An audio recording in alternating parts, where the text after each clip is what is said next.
Habari, karibu katika Robin Media na mimi ni Rachel Robin. Sasa, habari ambayo inaenea sasa hivi ni juu ya Burkina Faso, Mali na Niger. Zimejitoa katika mahakama ya ICC. Hii ni mahakama ya mataifa ambayo inashughulikia masuala mbalimbali hasa ya uhalifu wa kivita.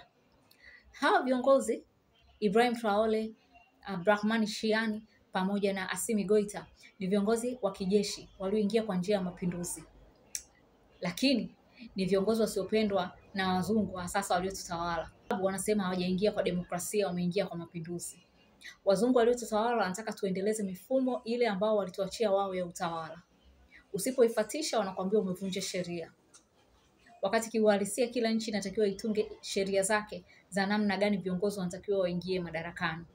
Anyway, sasa kinachotokea hapa ni kwamba baada ya hawa kujitoa wanalaumiwa kimataifa kwamba kwanza hawana uhalali wa kuwa viongozi katika nchi zao, lakini pia wanalaumiwa kwamba sasa hivyo walivyojitoa ni kwamba wanakimbia haki.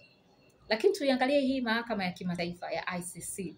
Hii mahakama mpaka sasa imekuwa ikituhumiwa kwamba imetoa hukumu kwa viongozi wa Afrika peke yake. Viongozi wa Afrika ndio ambao wanaadabishwa na kukamatwa katika hii mahakama kuliko viongozi wengine.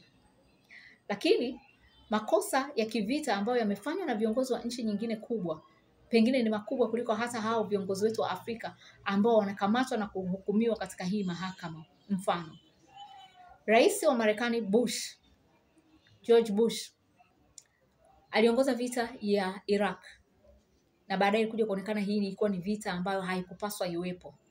Ilikuwa ni vita ya kimakosa, lakini tayari watu wamekufa wengi sana wasiokuwa na hatia. Makosa yamekaa makubwa humo ndani ambayo yamekiuka haki za binadamu, sambamba na vikundi vya kigaidi kuanzishwa kutokana na hii vita ambayo haikupaswa kuwepo. George W. Bush yuko wapi sasa hivi? Yupo anaishi zake maisha yake kwa raha kabisa katika nchi ya Marekani, anakula upepo. Kwa nini na yeye asiende kushtakiwa? Kwa sababu Marekani haijasaini mkataba wa hii mahakama ambao unaitwa huu mkataba wao unaitwa Rome Statute. Marekani hawajasaini hiyo Rome Statute, kwa hiyo haipo. Kwa hiyo huwezi kumshtaki kiongozi wa Marekani hata kama kapiga Iraq bila sababu. Huwezi kumshtaki kiongozi wa Marekani hata kama utamkuta na hatia alipoenda kuipiga Libya. Huwezi kumshtaki kwa sababu Marekani haipo. Kama Marekani haipo, kwa nini Marekani imekuwa ikinyosha vidole na kukemea watu ambao wanajitoa au kulazimisha nchi zisaini huo mkataba wa Rome Statute wakati yenyewe haipo? Umeona? Na nchi nyingine zilipoona Marekani haipo na zenyewe zikasema na sisi hatuingii. Lakini zenyewe zilifanikiwa na wamenyamaza kimya kwa sababu ni nchi kubwa. Mfano, Warusi walisema na sisi basi kama hivyo na sisi tunatoka. Wachina nao wakasema na sisi hatusaini. Umeona? Kwa sababu wameona Marekani na yeye hataki. Lakini nchi zetu sisi ndogo, ukisema si saini, unaonekana wewe ni mtovu wa nidhamu. Kiongozi anaanza kupewa misukosuko. Tunatakiwa tusaini kilazima ili viongozi wetu wakahukumiwe katika hiyo mahakama. Kwa nini mpaka sasa hivi ni viongozi wetu? Of course, kama nilivyosema, kutuhumiwa wanatuhumiwa watu wengi, lakini kwenda kuhukumiwa au kufungwa ndo kasheshe hapo. Ngozi nyeusi ndo zitajaa.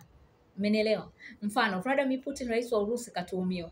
Lakini tuhuma ya Vladimir Putin iliwekwa hasa shinikizo kutoka katika nchi za magharibi kwa sababu ni mbaya wao. Kwa hiyo yule wanamchukulia kama Mwafrika mwenzetu, lakini kumkamata hawawezi. Haikupita muda walipokuwa wanatuambia, nchi za magharibi zinaiambia dunia kwamba tunatakiwa tumke Putin na Putin anatakiwa akamatwe.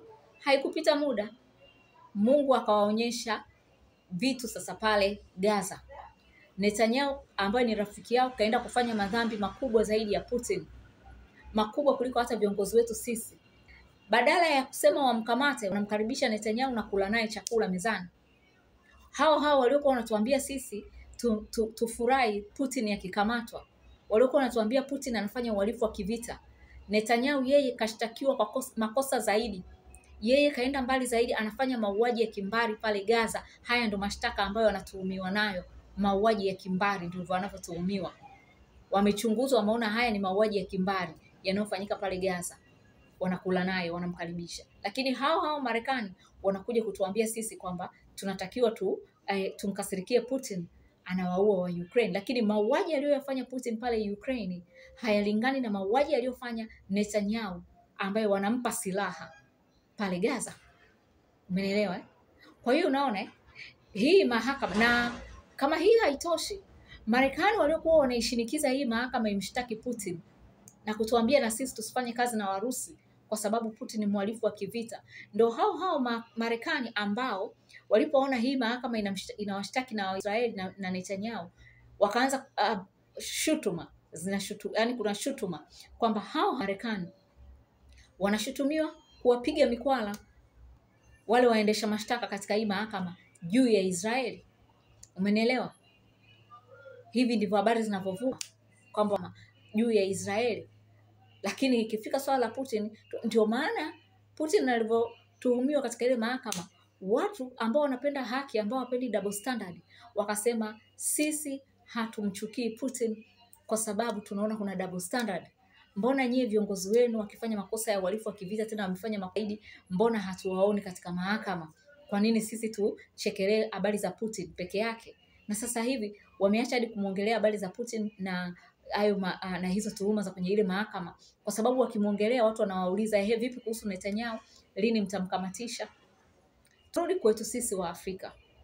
Katika swala zima la Afrika, hii mahakama imeonekana ni kama chombo kinachotumika na nchi za magharibi kwa ajili ya kuwatisha viongozi wetu ili wafanye mambo vile ambavyo wao wanataka. Nchi za magharibi watimilize maslahi yao katika ardhi zetu, na maslahi yao siku zote ni umaskini wetu.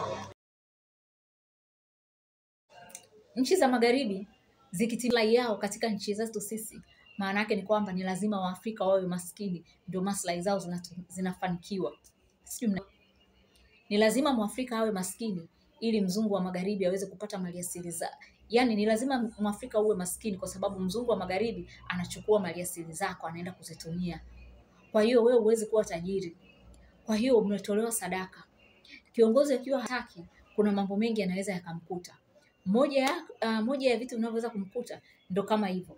Anaweza akashtakiwa kwa makosa ya uhalifu wa kivita, wakamfunga, kama tunavyoona wanawafunga wengine wengi. Ile inakuwa kama mifano kuwaonyeshia viongozi wengine wa Afrika, mnaona mkitubishia yatawakuta ya kuwakuta kama yalivyowakuta hawa wengine. Kwa hiyo imekuwa kama sehemu ya kuwatishia viongozi wetu.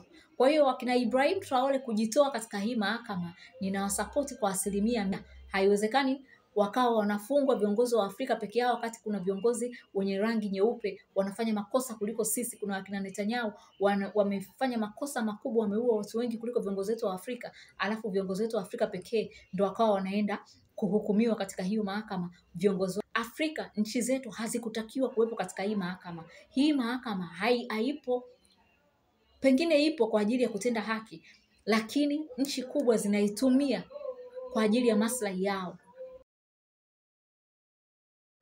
Waafrika tulitakiwa tuunde mahakama yetu ya Afrika, tujisimamie wenyewe na kuamua wenyewe mustakabali wa makosa yetu, sio tuje tuamuliwe na wengine. Lakini kwa bahati mbaya hata tukiunda mahakama zetu sisi wenyewe bado wataziingilia kama vile wanavyoingilia katika umoja wetu wa Afrika. Yaani hata huu umoja wa Afrika au na Ibrahim Traore wajitoe, kwa sababu mambo mengi ya Umoja wa Mataifa ya Umoja wa Afrika unaona kuna msukumo wa nguvu kubwa za nchi za magharibi na ndio maana unadumu.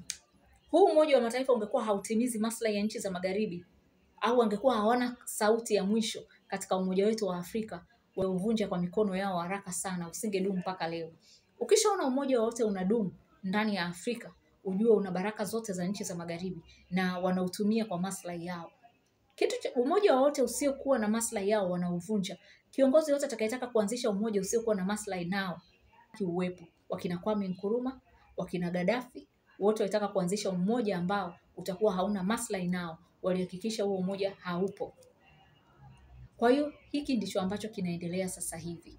Natamani nchi zetu zote zijitoe katika ile mahakama. Mimi ni Rachel Robin na hii ni Robin. Usisahau kusubscribe hapo chini ili uwe unapata wa kwanza video zetu kama hizi.